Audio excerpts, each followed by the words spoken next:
నీ సూచన క్రియలను చూసి దిగంత నివాసులు భయపడతారు. ఉదయం సాయంత్రము ఉత్పత్తులను నీవు సంతోష భరితములుగా చేయచ్చు. నీవు భూమిని దర్శించి దాన్ని తడుపుచున్నావు. దానికి మహాద్వేషము కలగజేయుచున్నావు. దేవుని నది నీళ్ళతో నిండి ఉన్నది. భూమిని అట్లా సిద్ధపరిచిన తర్వాత వారికి ధ్యానం దయచేయుచున్నావు. దానిని దుక్కులను విస్తారమైన నీళ్ళతో తడిపి దాన్ని గనిమలను చదువు చేయుచున్నావు. వాన జల్లుల చేత దాన్ని పదులు చేయుచున్నావు. అది మొత్తం మొలకెత్తగా నీవు దాన్ని ఆశీర్వదించుచున్నావు. సంవత్సరమును నీ దయా కిరీటము చేయుచున్నావు. నీ జాడలు సారము వెదజల్లుచున్నవి. అడవి బీడులను సారం చిలకరించుచున్నవి.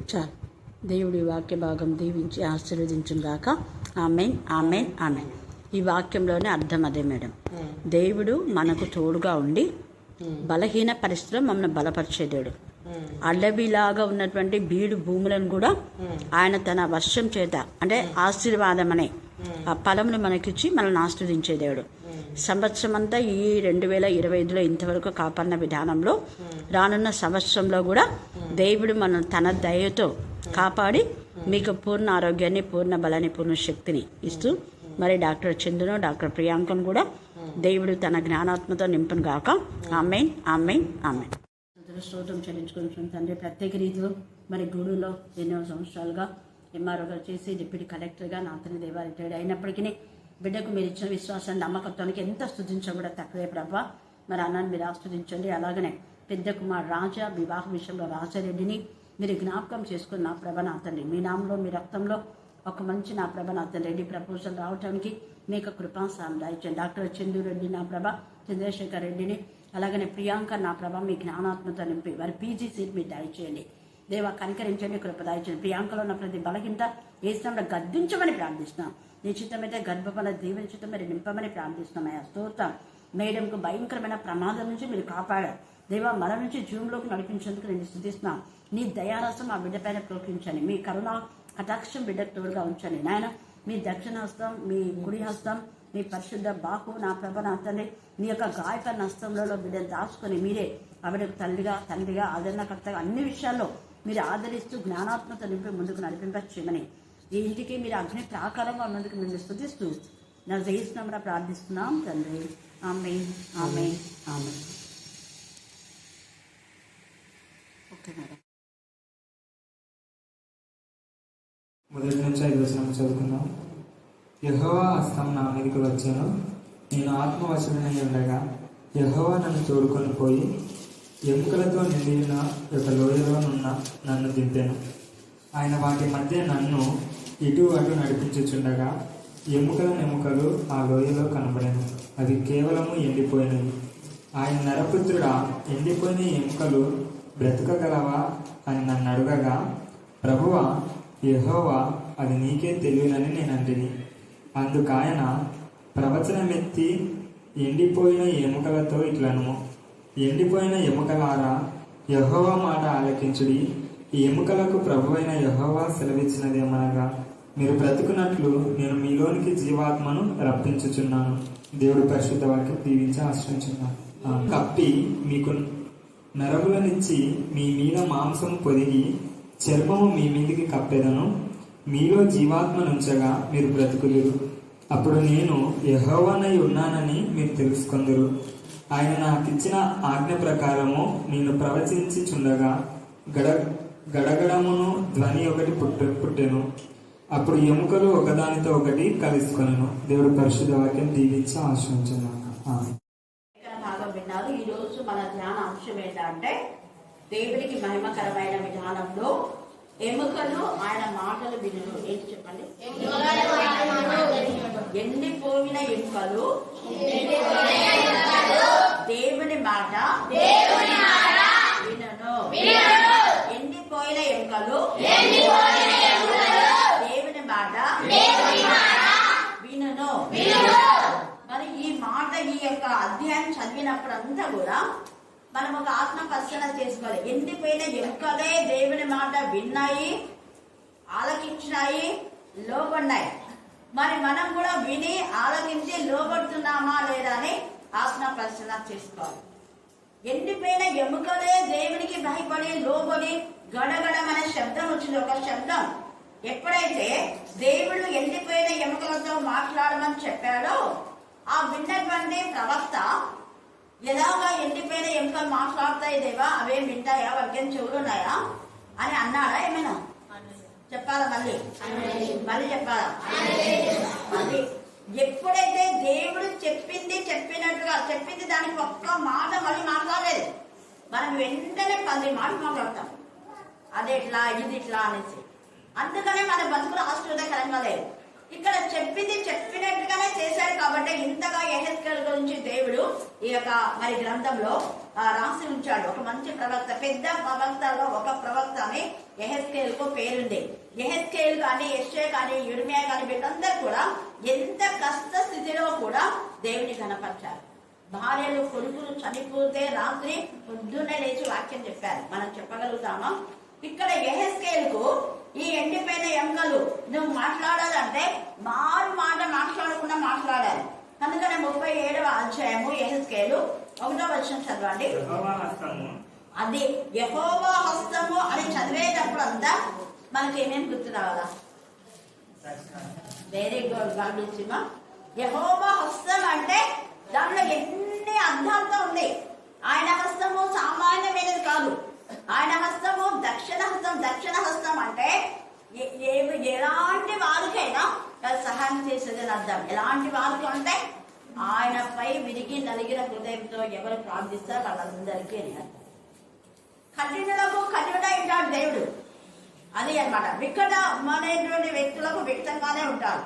ఎవరిని కరుణించదో వాడిని కరుణించదో, ఎవరి ఎల్లో జాలి చూపుందో వాడి ఎల్లో జాలి చూపుతా. అంటే ఎవడు దీనుడై ఆయన మాట విని వణుకునో వానినే ఆయన దృష్టిస్తాడు. హల్లెలూయా. రెండవది, ఎవడు ఆయనకు నిజంగా మొదలుపెడతారో వాళ్ళ ప్రార్థనే దేవుడు వింటా ఉంటా, అందరి కాదు. తర్వాత ఇక్కడ దీనుడై అనే మాట, దీనుడై ప్రార్థించే వాళ్ళ ప్రార్థన వింటారు. అట్లనే యెహోవా హస్తం అంటే ఈ హస్తంలో కరుణా హస్తము, దక్షిణ హస్తము, దయగల హస్తము, పరిశుద్ధ బాహు అయినది, గాయపడిన హస్తం. ఎన్నో విధాలుగా ఆయన హస్తం మనకు సహాయం చేస్తూ ఉంది. అందుకే దావీదు అంటాడు కీర్తనాకారుడు, ప్రభువా నేను గాఢాంధకార లోయలో దిగిపోయినా కూడా అక్కడి నుంచి నీ చేయి నన్ను ఏం చేసింది? పైకి లేవలేదు. హల్లెలూయా. హల్లెలూయా. ఆయన దుడ్డు కర్ర, ఆయన దండం. కర్ర అనే మాటలో దుడ్డు కర్ర అనేది ముఖ్యంగా దేవుడు తన పిల్లల కంటే శిష్యులకు కర్ర ఇచ్చాడంటే అది సామాన్యమైన దుడ్డు కర్ర. ఆయన దుడ్డు కర్ర, ఆయన దండంలో నన్ను ఏం చేస్తుంది? ఆదరించేది, కాపాడేది, క్షేమస్థితిని కలుగ చేస్తుంది, ప్రజలకు మేలు కలుగ చేస్తుంది, ప్రజలకు దేవునికి విరోధంగా ఉన్న వాళ్ళను ఖండించేది కూడా అది. అలాగే ఇక్కడ యెహోవా హస్తము నా మీదికి వచ్చినప్పుడు ఏమైందంట? ఆత్మవశుడమై. ఈ రాత్రి దేవుని హస్తం మన పైన ఉంటే మనం ఆత్మ అధీనంలో ఉండాలి. ఆత్మ అధీనంలో ఉంటేనే ఆ మాట, ఆత్మ అధీనంలో ఎవరైతే ఉంటారో, ఎవరైతే పరిశుద్ధాత్మతో శక్తితో దేవుడు నింపుతాడో, ఎవరి నోటినైతే దేవుడు నింపుతాడో వాళ్ళ మాట మాట్లాడినప్పుడు రాళ్ళు కేకలు వేస్తాయి, ఎముకలు మరి వింటాయి, తర్వాత చచ్చిన శవాలు లేస్తాయి, దురాత్మల ప్రేతాత్మలు లయమైపోతాయి, దయ్యములు వణుకుతాయి. ఆత్మ అధీనంలో ఉంటే ఆత్మ వశుడునై.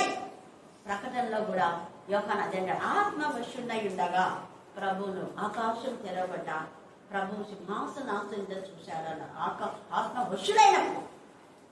అలాగనే యెషయా 6వ అధ్యాయంలో కూడా మనం చూస్తే ఆత్మ వశుడైనప్పుడు అక్కడ దేవుని ప్రత్యక్షతను ఆయన చూశాడు.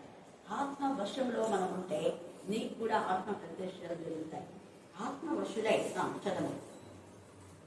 ఆత్మ వశుడై ఉండగా యెహోవా ఏం చేశాడంట? నన్ను తోడుకొని పోయి మనల్ని కూడా ఆయన తోడుకొని పోతాడు. యేసు క్రీస్తు ప్రభుల వారు పునరుద్ధానమందు లేచినప్పుడు శిష్యుల కాదు, మగ్దలేనే మరి ఆమె స్త్రీనే, కానీ మొదటి అపోస్తలిక. ఆమె కనపడిన తర్వాతనే ఎమ్మాయి అనే గ్రామానికి వెళ్తున్న వాడు దేవుడు అంటే వనికి భయపడి లోబడి యేసయ్య గురించిన తపన తృష్ణ ఉన్నందుకు వాళ్ళని తోడుకొని వాళ్ళతో కూడా నడిచాడు.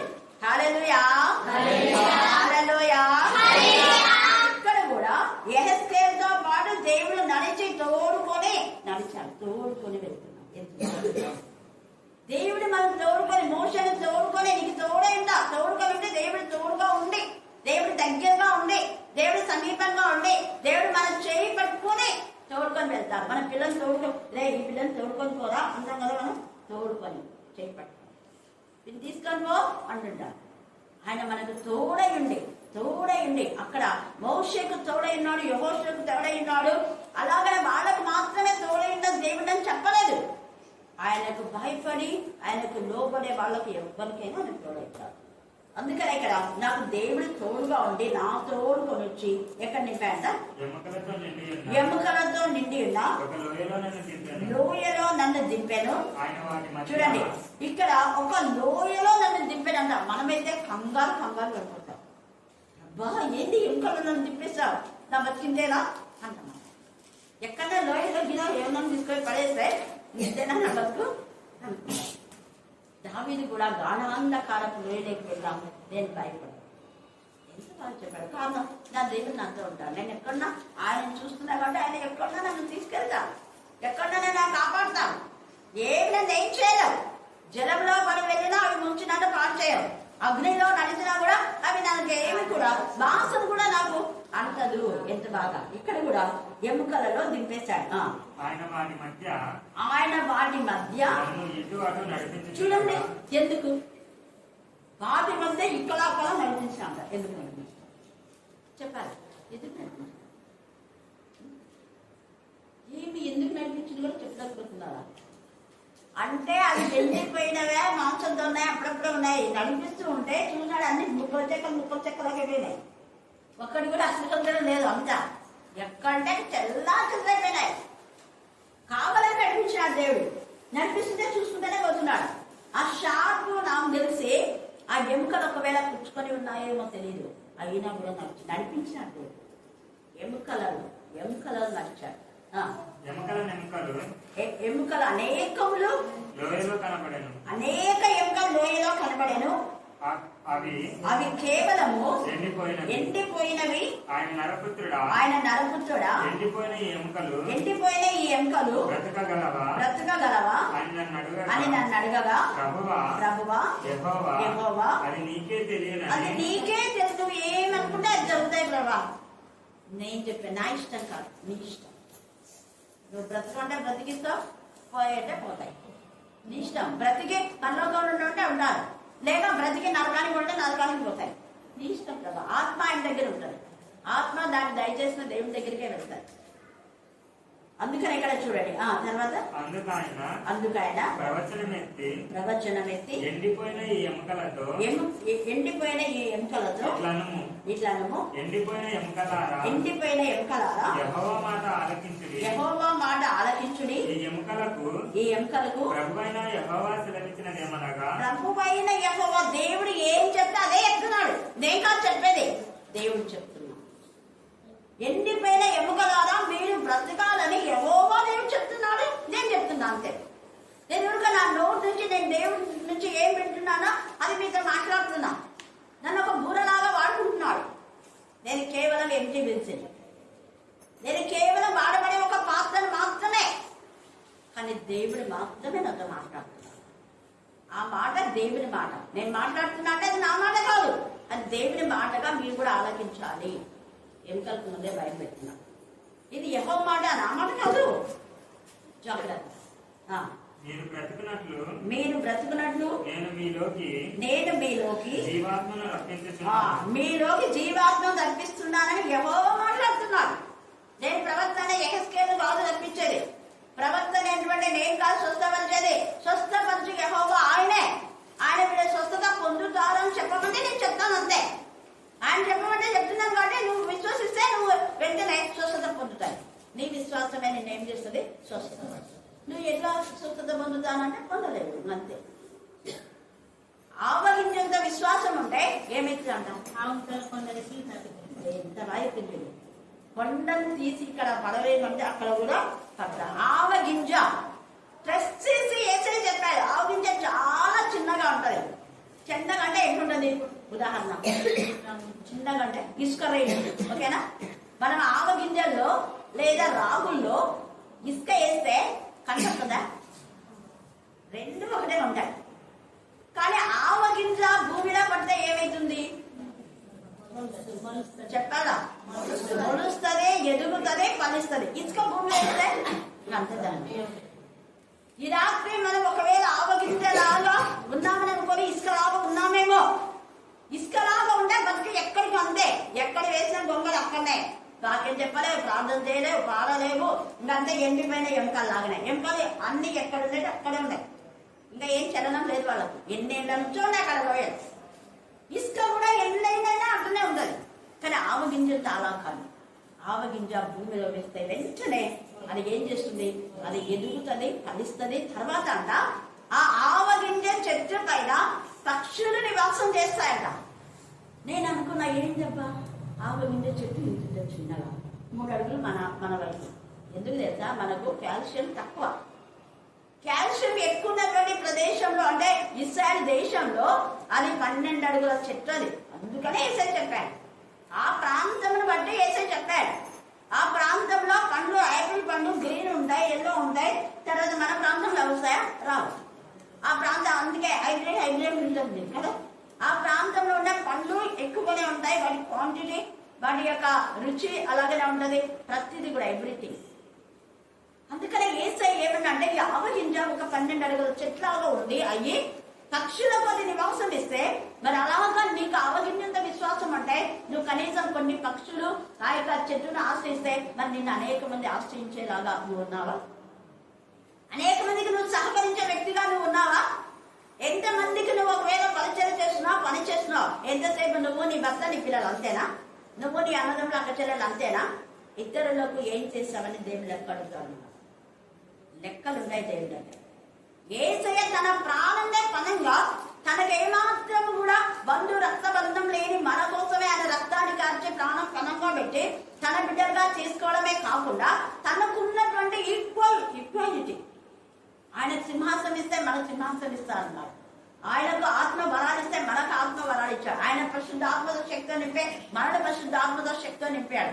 ఆయన ప్రపంచం అంతటిపైన అధికారం ఇస్తే మనకు కూడా ఇదిగో భూమిలో అన్నిటిపైన మీకు అధికారం, అన్నిటిపైన ఇంక్లూడి వాయుమండల దురాత్మల పైన కూడా మనకు అధికారం ఇచ్చాడు.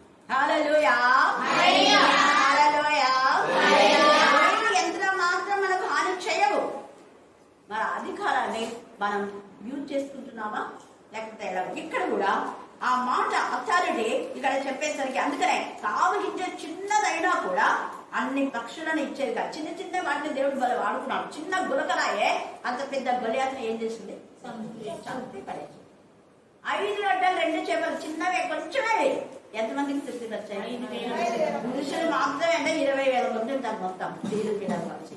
అలాగే చిన్న దవడ ఎంప, గాడిద దవడ ఎంపతో ఎంతమందిని చంపాడు? 1000 మంది, 1000 కుప్పలేశాడు, చంపించేవాళ్ళ కుప్పలాగా వచ్చాడు. అయిపో చుక్కబడి మీరు దేవుని ఆత్మతో నింపబడ్డ నా మీద మీరు పెత్తాలు చేస్తారా?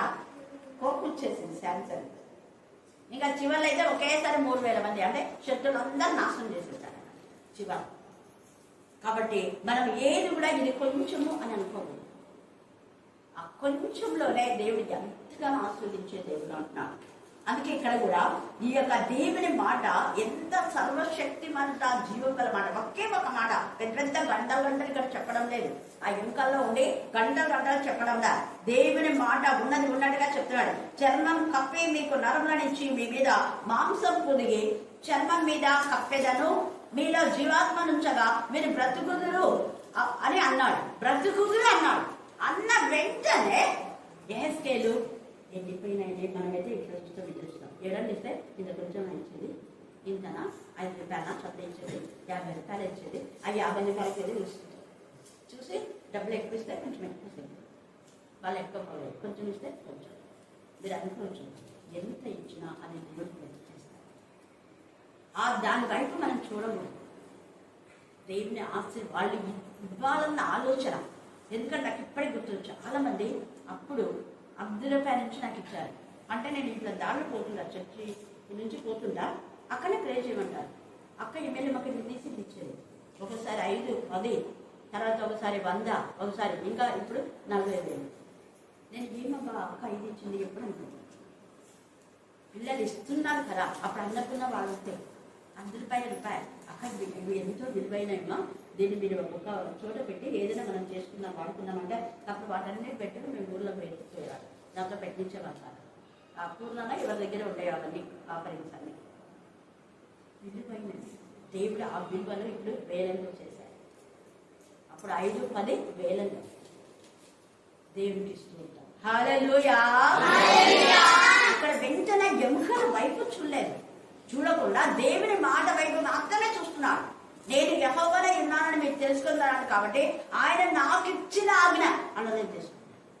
ఆజ్ఞ అతిక్రమమే ఏంటి? మళ్ళీ చెప్పాలా?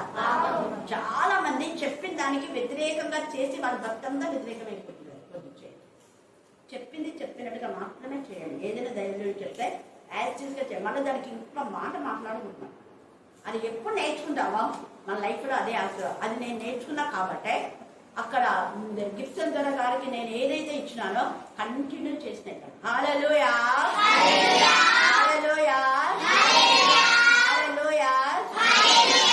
ఎక్కడ వాక్యం చెప్తున్నది అన్నం కాదు, వాక్యం చెప్పినామా లేదా అది అర్థమైందా? ఎంతమంది వచ్చారనక, ఎంతమంది ఆధ్యాత్మికంగా బలపన్నారు అది ముఖ్యం. మన ఆత్మలో బేరీజు వేసుకునేటటువంటి ఇది ఏంటంటే, ఎక్కడ మన వాక్యం ఎక్కడ చెప్పినా అక్కడ ఆత్మలు బలపడాలి అంతే. స్థలం కాదు మనకు కావాల్సిందే, వాక్శక్తి మనకు కావాలి. వాక్యంలో శక్తి ఉందంటే అది ఇంట్లో వాక్యం చెప్పినా, నది తీరాన్ని చెప్పినా, చెట్టు కింద చెప్పినా, బస్సులో మీద చెప్పినా, ఆటోలో చెప్పినా, లేకపోతే స్కూల్లో ఎక్కినా, ఎక్కడ చెప్పినా కూడా. చూడన్న పాఠశాలలో అపోస్తలైన పౌలు 2.5 సంవత్సరాలు మందిరంలోకి రాకుండా ఆటంకం చేస్తే 2.5 సంవత్సరం పాఠశాలలో చేశాడు. వేల మంది ఆత్మలను రక్షించాడు. హల్లెలూయా. హల్లెలూయా. అందుకే ఇది యెహోవా మాట అంటే ఆజ్ఞ ప్రకారమే నేను, అది ఒక ఆజ్ఞ ప్రకారమే. వాక్యంలో కలపము తీసేది, వాక్యంతోనే సరి చూసుకోవాలి, వేరేది వద్దున్నాను. అందుకని ఇక్కడ చూడండి, ఆజ్ఞ ప్రకారము నేను ప్రవచించుచుండగా ఏమైందంట? చూడండి, ప్రవచిస్తుంటేనే గడగడ. మరి ఎంత షాక్. మనకు ఉన్నట్టుండి ఎంతో కలిగితే మీరేమనుకుంటారు? చక్కెర ఎంత బాగుంది. ఇక్కడ ఉన్నట్టుండి ఏదో అస్థిపంతం వచ్చేసరికి ఎంత భయపడతాము కదా. కానీ దేవుని ఫలానా వాళ్ళ అస్థిపంతం వీళ్ళని మళ్ళా నేను జీవాన్ని ఇస్తున్నానంటే ఎంత సంతోషం అవుతారు. చూడండి, ఎముకలు గడగడ ధ్వని పుట్టిందంట. అప్పుడు ఎముకలు ఒకదాంతో ఒకటి వెంటనే లేచేది. నేను చూచుచుండగా నరములను మాంసములు వాటి మీదకి వచ్చాను, వాటిపైన యేసయ్య తండ్రి అనే దేవుడు మనిషిని చేయడానికి కూడా ఇలాగనే ఇది పెట్టింది. ఫస్ట్ ఆయన చూడాలి గర్భంలో ఎముకలు ఏ రీతిగా ఎదుగునో నీకు తెలియనంటే చాలా మంది ప్రేర్ చేసినప్పుడు షాక్ అయినారు. మొన్న ఆశ వాళ్ళ చెల్లెలు కూడా అక్కడ ప్రార్థన చేసినప్పుడు చాలా మంది విన్నారు. కానీ ఈ వర్డ్ స్పెసిఫిక్ గా ఇప్పుడు నేను వింటున్నాను. దేవా ఈమె గర్భంలో నీవు ఎముకలు వేయలేదు కదా. చాలా మంది గర్భం ఫలించినప్పుడు నీ ఎముకలు వీళ్ళ గర్భంలో వేయండి. జ్యోతి కూడా పిల్లలే అంటే అదే నేను చెప్పేది. చూడాలి గర్భంలో ఎముకలు ఏ రీతిగా ఎదిగినో డాక్టర్స్కే తెలియదు, స్కాన్ చేస్తే తప్ప తెలియదు. కానీ దేవుడికి తెలుసు. ఎముకలు మాటలు విన్నాయి, విని చూడండి అవి ఎంతగా. అందుకనే అవన్నీ అలాగే ఉన్నాయి. అప్పుడు జీవాత్మ, అందుకని అక్కడ కూడా చేసిన తర్వాత జీవాత్మ వారి నాసిక రంధ్రములలో జీవవాయువు బుధగా నరుడు ఏమయ్యాడంట? జీవాత్మ ఎంత మాత్రం లేకపోయాడు. అప్పుడు ఆయన నరపుత్రుడ జీవాత్మ వచ్చినట్టు ప్రవచించి ఇట్లా ప్రభువుకు యెహోవా సెలవిచ్చినదేమగా, జీవాత్మ నలుదిక్కుల నుండి వచ్చి హతులైన వీరు బ్రతుకున్నట్టు వారి మీద ఊపిరి విడుము. ఆయన నాకు ఆజ్ఞాపించాడు, ప్రతిదీ ఆజ్ఞాపించాడు, చెప్పినట్టు చేశాడు. ఆజ్ఞాపించినట్లు నేను ప్రవచించగా జీవాత్మ వారిలోనికి వచ్చాను. ఈ రాత్రి కాల సమయమందు దేవుడు మనలోకి వచ్చి మనం నిలబెట్టాలి. పాడైపోయిన నీ జీవితం, ఎండిన నీ బ్రతుకు, ఎడారి లాంటి ఎండ మావులాంటి నీ జీవితాన్ని ఆయన సరిదిద్దాడు. ఆయన పైన నమ్మికరించి ఆయన మాట విని లోబడి వినాలి, విశ్వసించాలి, లోబడాలి. దెన్ నెక్స్ట్ మనకు అద్భుతాలు జరుగుతాయి. దేవుడు ఈ లేఖన భాగం గురించి ఆశీర్వదించుగాక. ఆమేన్ ఆమేన్. చివరి ప్రార్థన. సో దట్ దేవుడు అందరం నడిపించి మిమ్మల్ని స్తుతించి మీకు మిమ్మల్ని ఆదరించే భాగ్యం దయచేసిన విధానం బట్టి మీకు మనం చూస్తున్నాం.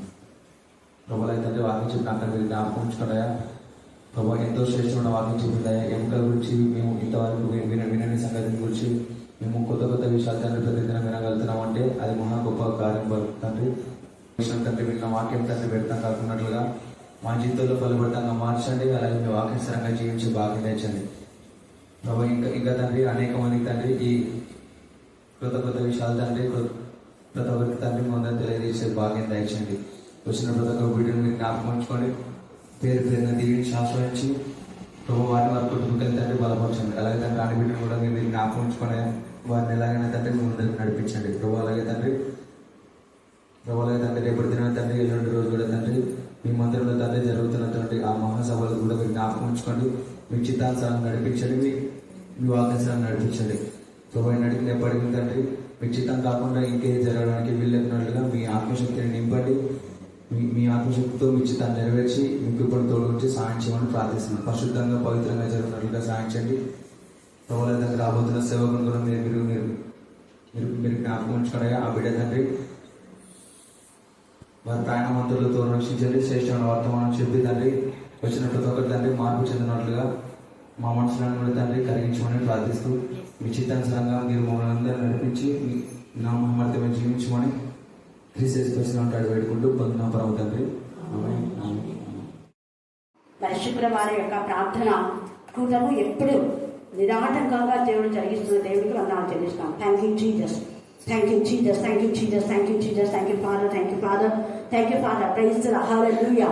ప్రేమ నమ్మకం గల ప్రియ పరలోక తండ్రి, మీ కృపా ప్రేమ మహదేశం బట్టి మన ప్రశస్తమైన మీ సన్నిధానాలకు వదిలిపబడిన గొడవల రక్తానికి ఎంత స్తుతించా కూడా తక్కువే ప్రభా. ఈరోజు మరి మా అందరి చర్చుడే దేవ నా ప్రభానే నీకు మహిమకరమైన విధానంలో 130వ సంఘ వార్షికోత్సవ సందర్భంగా మమ్మల్ని అక్కడ నడిపించి తిరిగి కరుణాపీఠంలో చేరి నీ వాక్యంను అందరే ప్రకటించే ఈ గొప్ప ధన్యత ఇచ్చినందుకు ఎంత స్తుతించా కూడా తక్కువే దేవ. ఆస్తి కలిగిన ప్రాణం తృప్తిపరిచే దేవుడు రెగ్యులర్ గా మీ సన్నిధికి వస్తున్న బిడ్డలు నా ప్రభానాథని ప్రత్యేకంగా ఎత్తిపడుతున్నాం దేవ. అక్కని బట్టి నా ప్రభానాథని ఏసుల పూర్వకం నుంచి అతని బిడ్డకు మీరు ఇచ్చిన ఆసక్తి అక్కమ్మక్కని బట్టి నా అతని మాత్రమగా పనులకు వెళ్తున్నా ఆవిడకి ఇచ్చిన ఆసక్తిని బట్టి నా ప్రభా నేను స్తుతిస్తున్నాం.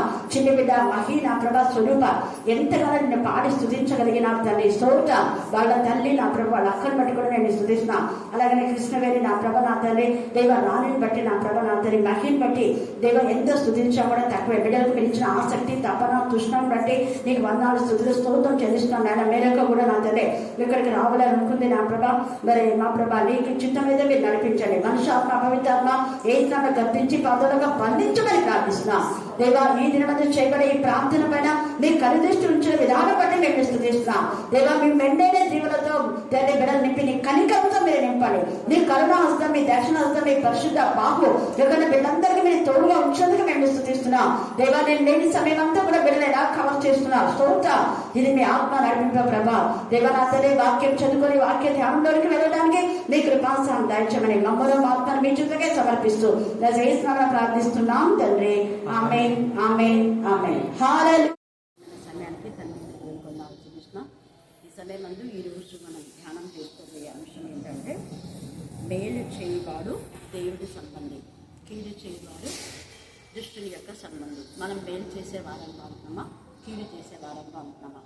ఎందుకంటే లేఖన భాగంలో చాలామంది దేవుని పిల్లలకు కీడు చేసి వాళ్ళ యొక్క జీవితాన్ని పాడు చేసుకున్నారు. అలా కాకుండా మనం మేలు చేసి మేళ్ళనే పొందుకున్నాం. ఇక్కడ లేఖన భాగంలో మనం చూస్తే యోహాను రాసిన 3వ పత్రికలో సంఘ విద్రోహులు చాలామంది ఉన్నారు.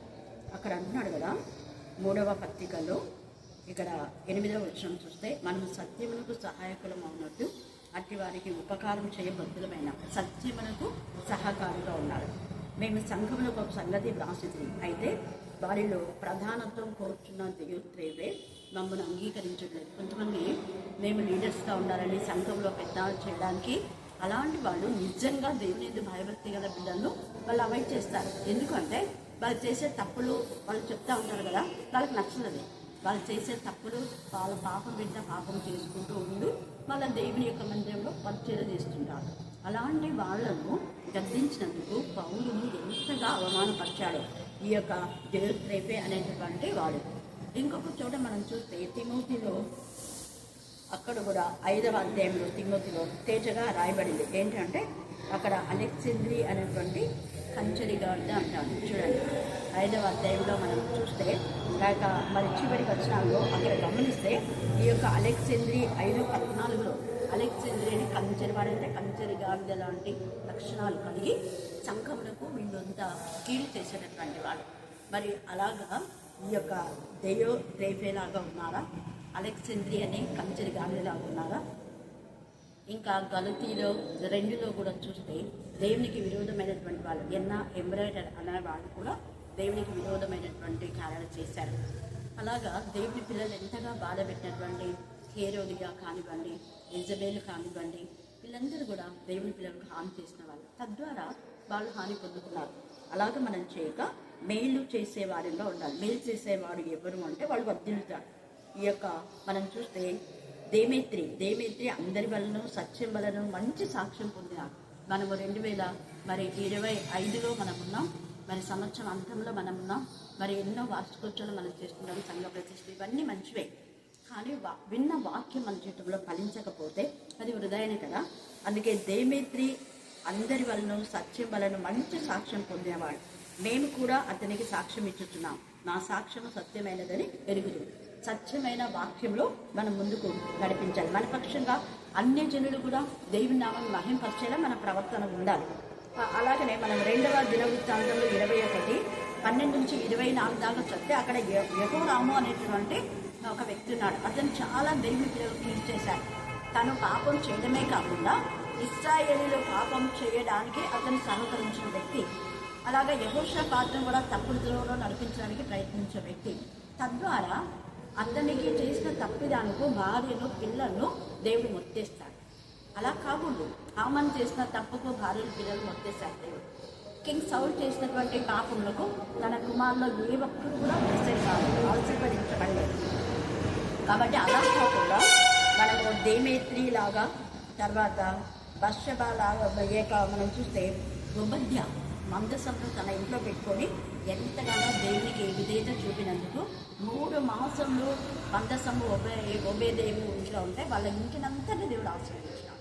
కారణం దేవుని సన్నిధి. మందసం అంటే దేవుని సన్నిధి.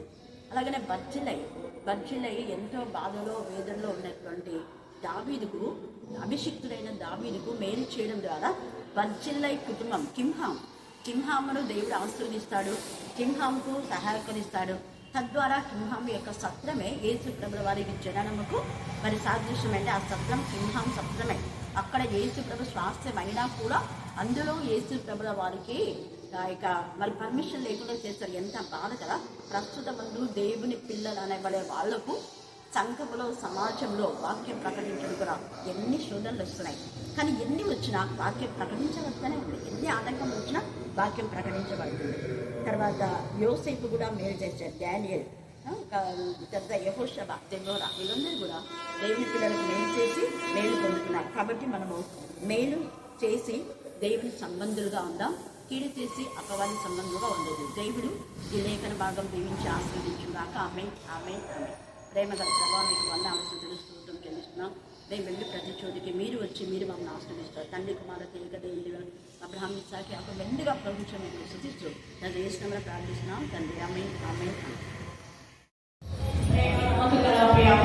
తండ్రి మీ కృపా ప్రేమ దేశంలో ప్రశస్తమైన మీ సన్నిధానాలు భరింపబడిన రక్తాన్ని బట్టి మేము స్తుతిస్తున్నాం. ప్రత్యేక రీతిలో దేవా మా పితరులు, నా ప్రభా పెద్దలు విశ్లేషించిన ప్రభా మీరు ఇష్టమైన భారతదేశానికి నేను పంపించి దేవా మా రాయలసీమ ప్రాంతంలో అతన్ని మీరు కనికరించిన విధానం బట్టి మీ ప్రశస్తమైన రక్తంలో వహింపబడిన గొడవల రక్తాన్ని నా ప్రభా ఈ యొక్క గూడెం ప్రాంతంలో నా ప్రభా మీరు ప్రోక్షించిన విధానం బట్టి మీకు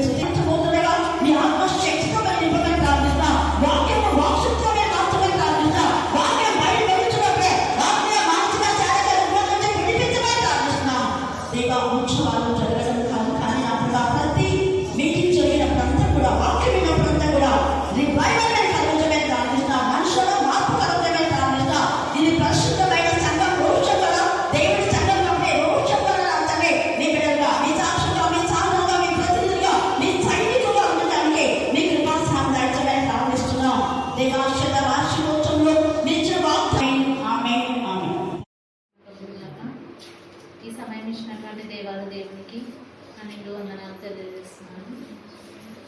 చిన్న ప్రార్థన చేస్తున్నాను. అర్జునుల సింహాసనం రాసిన గొప్ప దేవం, మీ ఘనమైన శ్రేష్టమైన అమూల్యమైన ప్రశస్తమైన మీ యొక్క బంగారు పదములకు వందనాలు స్థుతులు స్తోత్రం చెల్లించుకోవచ్చున్నాం నా తండ్రి. అవునా ప్రభా, ఇది నేను నా ప్రభా నన్ను ఈ విధంగా నిలబెట్టిన విధానాన్ని బట్టి మీకు వందనములు స్థుతులు స్తోత్రంగా. అవునేసయ్య, మరి నాయన నాలో మీరుండి నా తండ్రి నా ప్రభా ఇక్కడ చేరినప్పుడు నా తండ్రి ఏ విధమైన నా తండ్రి మార్పులు అవసరమో నా తండ్రి ప్రభా ఆ మాటను నా ద్వారా మీరు మాట్లాడించమని నా తండ్రి ప్రాధాయపడుచున్నానే సార్. మీకు వందనములు స్థుతులు స్తోత్రంలో తండ్రి స్తోత్రంలో ప్రభా నా ద్వారా నా తండ్రి అర్థమైన మాటలను నా తండ్రి ప్రభా నాకు మాట్లాడించి నా తండ్రి అర్థం చేసుకుంటూ నా తండ్రి కావాల్సిన సమయంలో నా తండ్రి సహాయం నా బిడ్డలకు అనుగ్రహించమని ప్రార్థిస్తున్నాను తండ్రి. అవునా ప్రభా, మీ చిత్తమైతే నా తండ్రి ప్రభా ప్రతి మాట నా తండ్రి మీరు నాలో ఉండి మాట్లాడించమని ఆశతో అడుగుచు నా తండ్రి విన్న వాక్యం ద్వారా నా తండ్రి మేము నా తండ్రి కొంత మాత్రమైన నా తండ్రి ప్రభావ వాక్యానుసారంగా నా తండ్రి నడుచుకున్నట్టు సహాయం చేయమని ప్రార్థిస్తూ నన్ను నేను సంపూర్ణంగా తగ్గించుకోవచ్చు మీ ఘనమైన నామం అత్యున్నత స్థాయికి హెచ్చిస్తూ నా సరైనటువంటి యేసుక్రీస్తు అతి శ్రేష్టమైన నామమును ప్రార్థించి బ్రతలాడి పెట్టుకుంటున్నాం మా తండ్రి. ఆమేన్ ఆమేన్ ఆమేన్. చదువుకున్న లేఖన భాగంలో చూసినట్లయితే 2వ తిమోతి 1వ అధ్యాయము 5వ వచనం.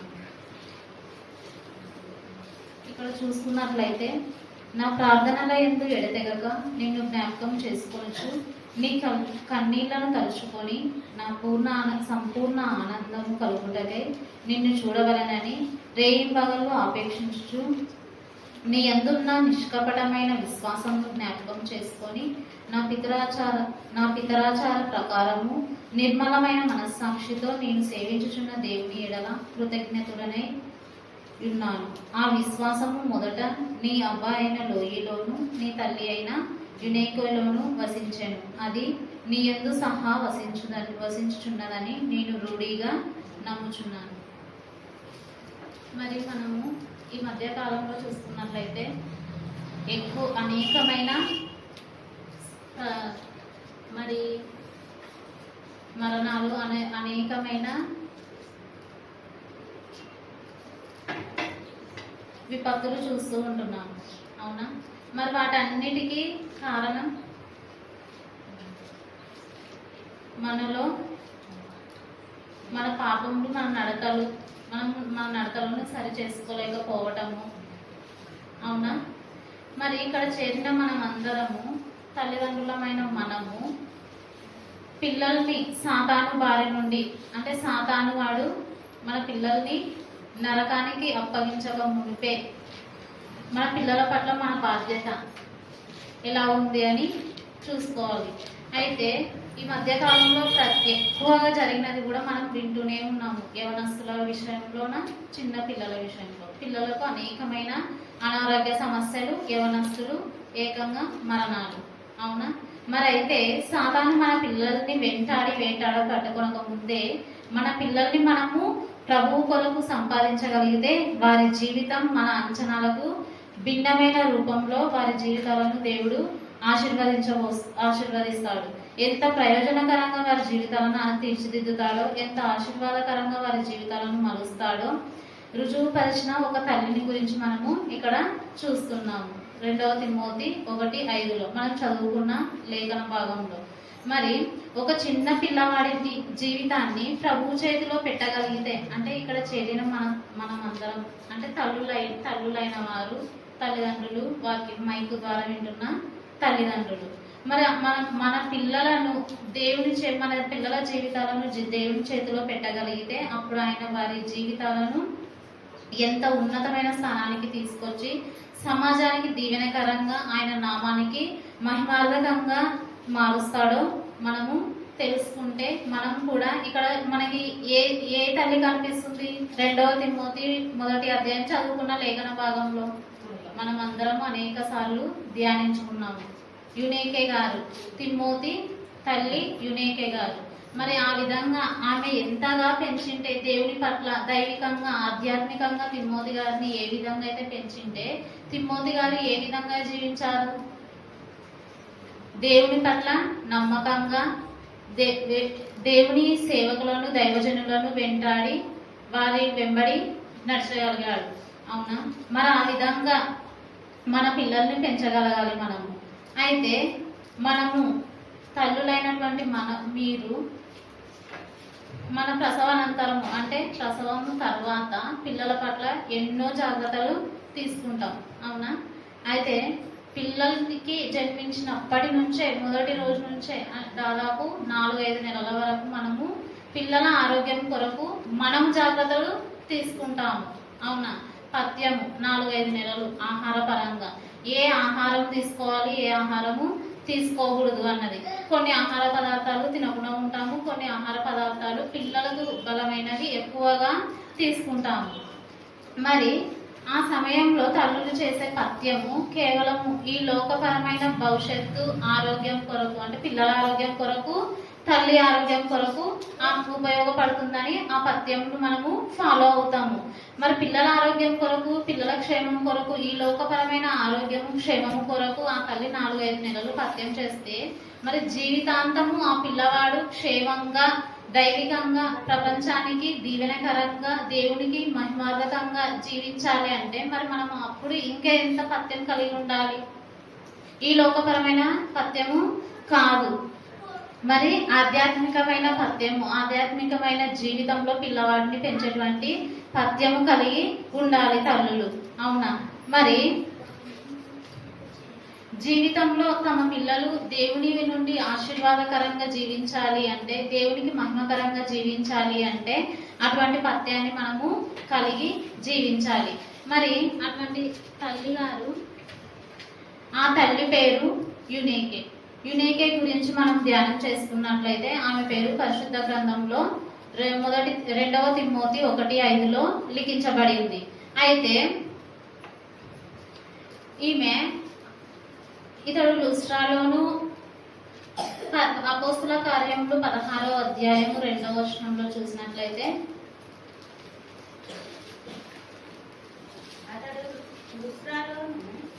అతడు లుస్ట్రాలోను ఇకోనియాలోను ఉన్న సహోదరుల వలన మంచి పేరు పొందినవాడు.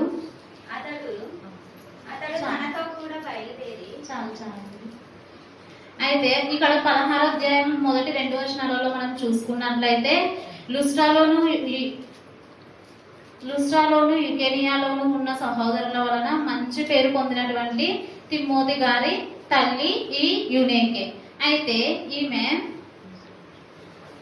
తిమోతి అనేటువంటి మంచి యవనస్తుని ప్రభువు సేవ కొరకు, ప్రభువు యొక్క మహిమ కొరకు సిద్ధపరిచినటువంటి తల్లి ఈమె జీవితం ఎందుకు ఇంత ఆశీర్వాదకరంగా మారింది అని మనం ధ్యానం చేసుకున్నట్లయితే పరిశుద్ధాత్మ దేవుడు ఈమె గురించి అనేక అనుభవాలు బైబిల్ గ్రంథంలో రాయించాడు. ఈ రోజుల్లో చాలా మంది తల్లిదండ్రులు పిల్లల కొరకు చాలా బాధపడుతున్నారు. అవునా? మనము కరుణపీఠంలో వస్తున్నాము, ఆధ్యాత్మికంగా ఎదుగుతున్నాము కాబట్టి ఇక్కడ ఉన్న తల్లిదండ్రులు పడట్లేదేమో, కానీ లోకానుసారంగా ఎదిగే పిల్లల తల్లిదండ్రులు చాలా బాధపడుతున్నారు. అవునా? ఏడుస్తున్నారు కూడా. అయితే మరి అటువంటి బాధ, అటువంటి ఏడుపులు మనం లేకుండా పిల్లల్ని యునేకే గారు ఏ విధంగా అయితే తన కుమారుణ్ణి పెంచారో, దేవునికి మహిమకరంగా, లోకానికి సమాజానికి ప్రయోగకరంగా పెంచారో ఆ విధంగా మనం పెంచాలి అంటే పెంచగలగాలి. ఈ తిమోతి ఒక ఫేమస్ ఇవాంజలిస్ట్ గా అపోస్తుల గారి పరిచర్యలో ఒక ఉజ్జీవకరమైనటువంటి పాత్రగా దేవుని చేతిలో వాడబడినటువంటి అమూల్యమైనటువంటి సాధనంగా తిమోతి గారు వాడబడినారు. అయితే ఈయన ఇంతగా వాడబడడానికి, దేవుణ్ణిలో వాడబడడానికి, దేవుని నామానికి మహిమార్థకంగా జనమునకు ప్రయోజనకరంగా జీవించడానికి కారణం తిమోతి గారైనటువంటి తల్లి యునేకేలోని విశ్వాసము. ఆమె యొక్క విశ్వాసము, ఆమె యొక్క నమ్మకము, ఆమె యొక్క ప్రవర్తన తిమోతి గారిని ప్రభావితం చేసింది. ఆమె యొక్క విశ్వాసం వల్ల, ఆమె యొక్క నడవడిక వల్ల తిమోతి తన తల్లిని ఫాలో అయినారు, తన తల్లిని మాదిరికరంగా తీసుకున్నారు. అయితే మరి మనము మన పిల్లల్ని అపవాదికి అప్పగించకుండా యునేకే గారి లాగా తిమోతి తన కుమారుడైనటువంటి తిమోతిని దేవుని సేవలో ఎంత మహిమార్థకంగా బ్రతకడానికి బ్రతికేలాగా చేసిందో ఆ విధంగా మరి మనము మన పిల్లల్ని అపవాదికి అప్పగించకుండా ఉండాలి అని అంటే ఇర్మియా గ్రంథము 9:21 చూసినట్లయితే,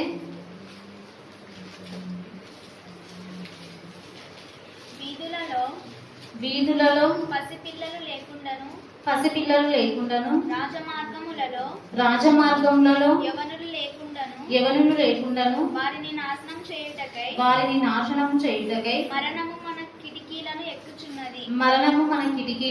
ఎక్కుచున్నది మన నగరులలో ప్రవేశించుచున్నది. మరి ఇక్కడ మనం చూసినట్లయితే ఇర్మియా 9:21 వీధులలో పసిపిల్లలు లేకుండాను రాజమార్గంలో యవనస్తులు లేకుండాను వారిని నాశనం చేయుటకే మరణము మన కిటికీలను ఎక్కుచున్నది.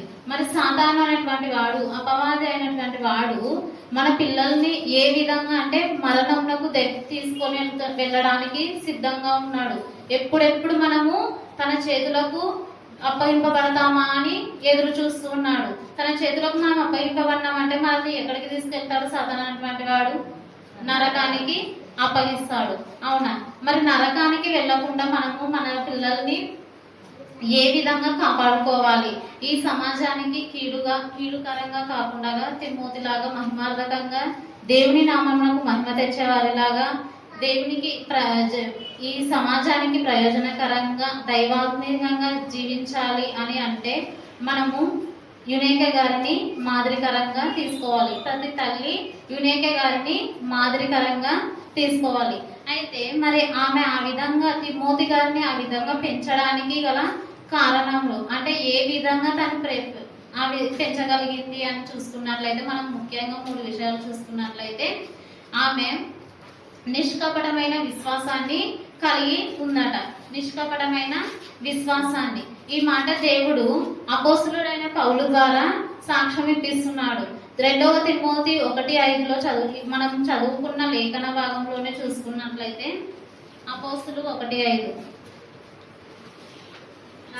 2 తిమోతి 1:5 నా ప్రార్థన ఎడతెగక నిన్ను జ్ఞాపకం చేసుకొనుచు నీ కన్నీళ్లను తలుచుకొని 2 తిమోతి 1:5 మనం చూసుకున్నట్లయితే మీరు కొంచెం మధ్యలో నీ ఎంతున్న నిష్కపటమైన విశ్వాసమును జ్ఞాపకము చేసుకొని, ఇక్కడ మనము యునేకే గారు నిష్కపటమైన విశ్వాసాన్ని కలిగి ఉన్నారట.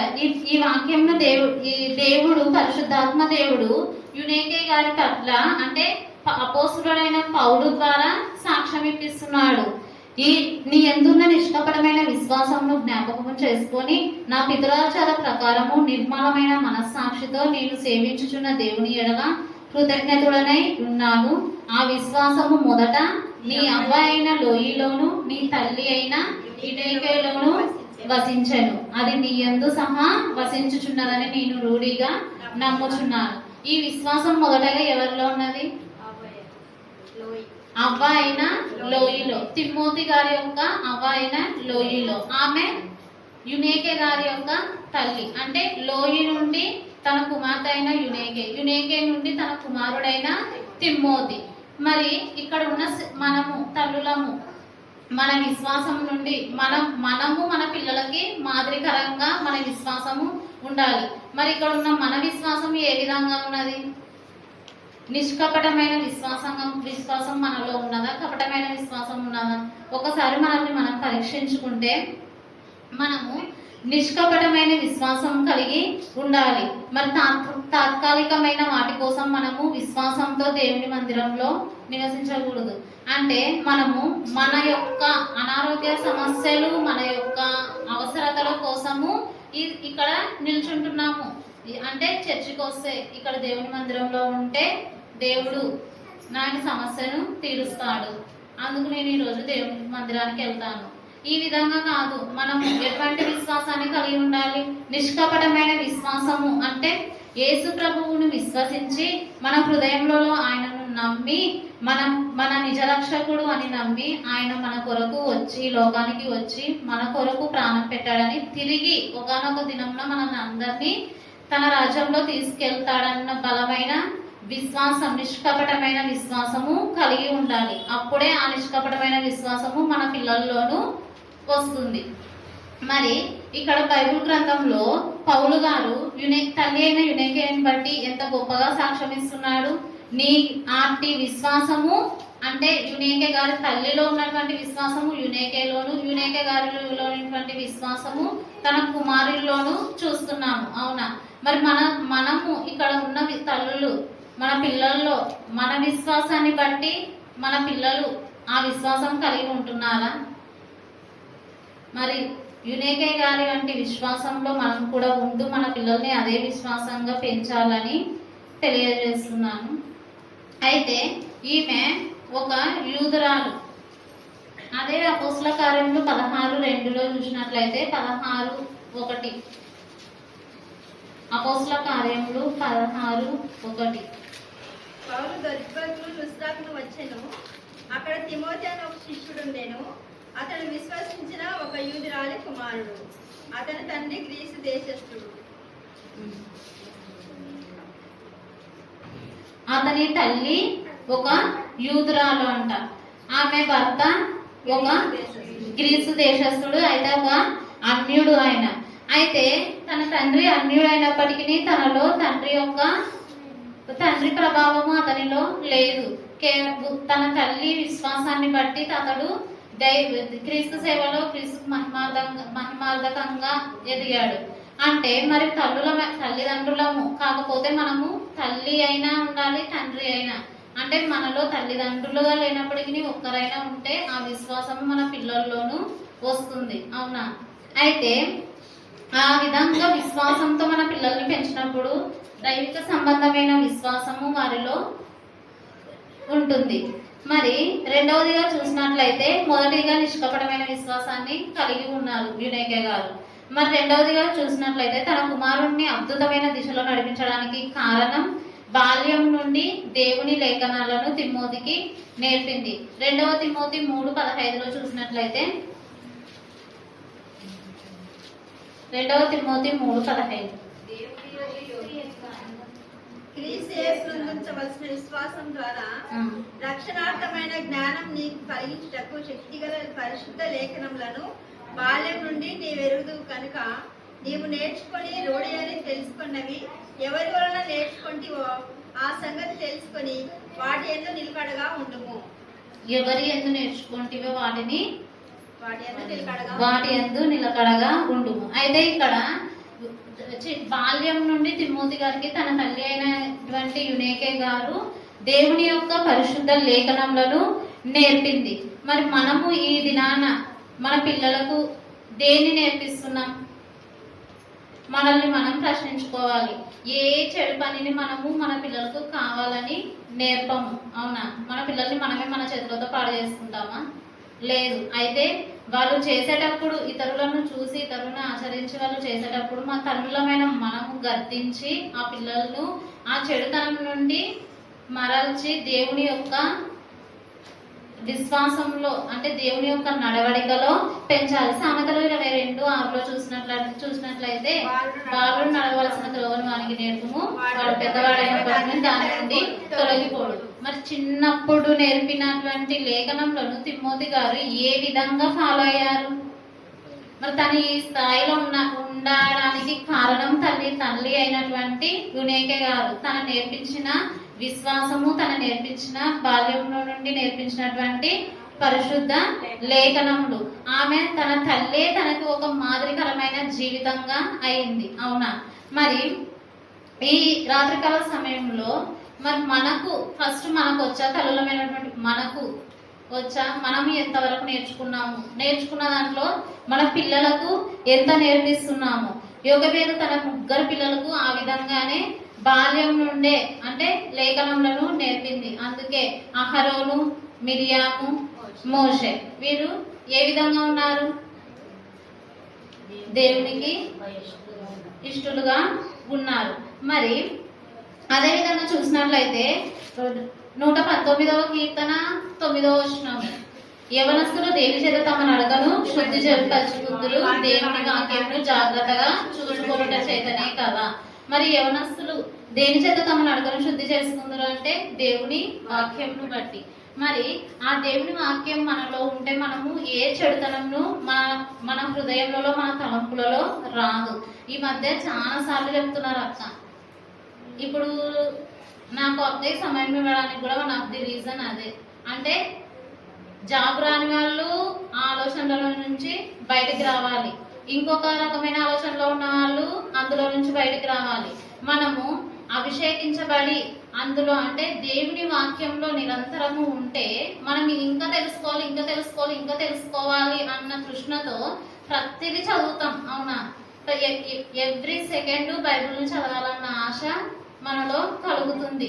మరి ఆ యొక్క ప్రయత్నంలో అంటే బైబిల్ ఈ విధంగా మనము దేవుని సేవించడంలో ఈ విధంగా వాక్యం ధ్యానించడంలో పడితే అందులో నుంచి బయటకు వస్తాము అన్న ఉద్దేశంతో ముఖ్యంగా నాకు ఈ అవకాశాన్ని ఇస్తున్నారు.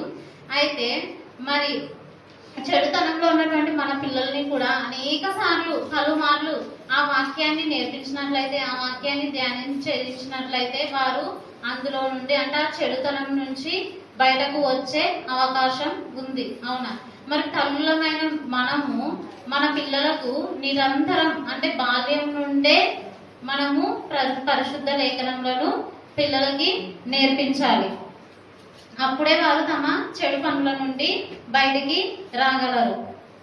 మరి ఈ నేటి దినంలో చాలా మందిని చూస్తున్నాం. చాలా మంది పిల్లలు రౌడీలుగా, అవునా, ఎక్కడెక్కడో ఇంత విచిత్రమైన న్యూస్ వింటూ ఉన్నాము. మరి అలాంటి వారి పట్ల బాధపడేది ఎవరు? తల్లిదండ్రులు. మరి తల్లిదండ్రులు ఎందుకు బాధపడాలి? మరి మన పిల్లల్ని చిన్నప్పటి నుంచే దేవుని వాక్యంలో, దేవుని సహవాసంలో పెంచితే వారు ఆ మార్గంలో నడవడానికి ఛాన్సెస్ ఉంటుందా? లేదు. నిత్యము దేవుని సన్నిధిలో గడపడానికే వాళ్ళకు టైం ఉండదు, అటు సైడ్ వెళ్ళే అవకాశమే ఉండదు. అప్పుడు మనము బాధపడాల్సిన అవసరము ఉండదు, మన పిల్లల భవిష్యత్తు గురించి బాధపడాల్సిన పని ఉండదు. అవునా? మనము దేవునిలో పెంచితే ఆటోమేటిక్గా ఆయనే మన పిల్లలకు బంగారు భవిష్యత్తును ఇస్తారు. అవునా? అదేవిధంగా మూడవదిగా చూసినట్లయితే యునేక గారు తన కుమారుణ్ణి దైవజనునికి అప్పగించింది. ఎవరు? పౌలు గారికి తన కుమారుణ్ణి అప్పగించింది. మరి దైవజనుణ్ణి వెంబడించేలా చేసింది. వాస్తవానికి తన భర్త ఒక అన్యుడు, గ్రీకు దేశస్థుడు. తన భర్త క్రీస్తుని ఎరగనటువంటి వాడు అయినప్పటికీ కూడా ఆ పరిస్థితుల్లో కూడా తల్లి అయిన యునేక గారు తిమ్మోతిని ఈ విధంగా పెంచింది. అంటే చిన్న వయసులోనే మనము హన్నా గారిని కూడా చూస్తాము. సమూయేలును ఏలియా యొక్క దైవజనుడి దగ్గర వదిలిపెట్టి వెళ్ళింది. మరి తన పాలు విడిచిన వెంటనే తన కుమారుణ్ణి తన ఏలియా అనేటువంటి దైవజనుడి దగ్గర విడిచి వెళ్ళింది. అలా వదిలిపెట్టడం వల్ల ఏం జరిగింది? ఒక పెద్ద ప్రవక్త, గొప్ప ప్రవక్త అయినాడు. మరి అదే విధంగా మనం కూడా అంటే మన పిల్లల్ని సేవకుల దగ్గర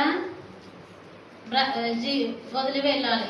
అంటే మనం అంత వెళ్ళలేము, కాకపోతే ఆ విధంగా మనము నడుచుకోవడానికి అవకాశం ఉంటుంది.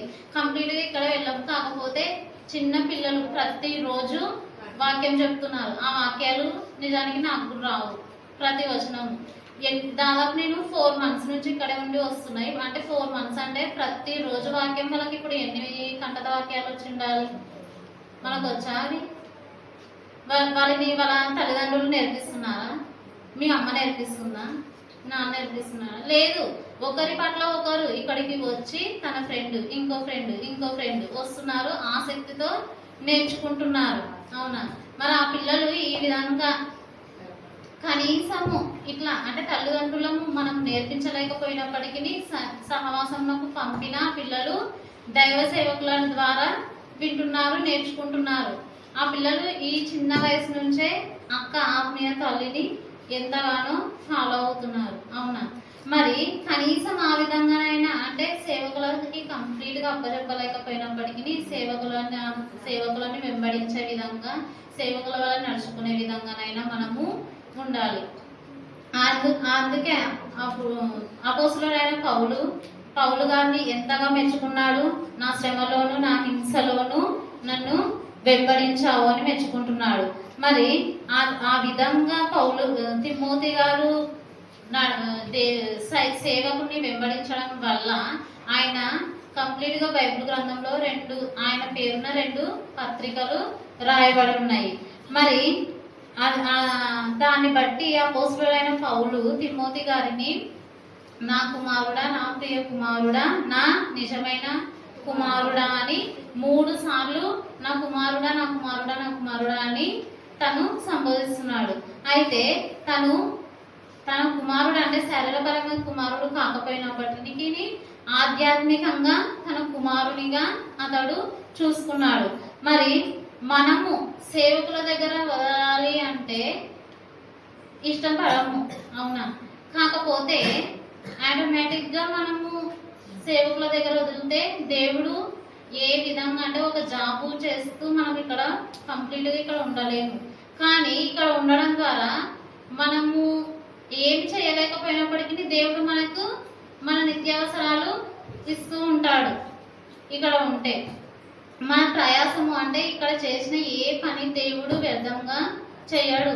మన ప్రయాసము ప్రభువునందు ఎప్పటికీ వ్యర్థము కాదు.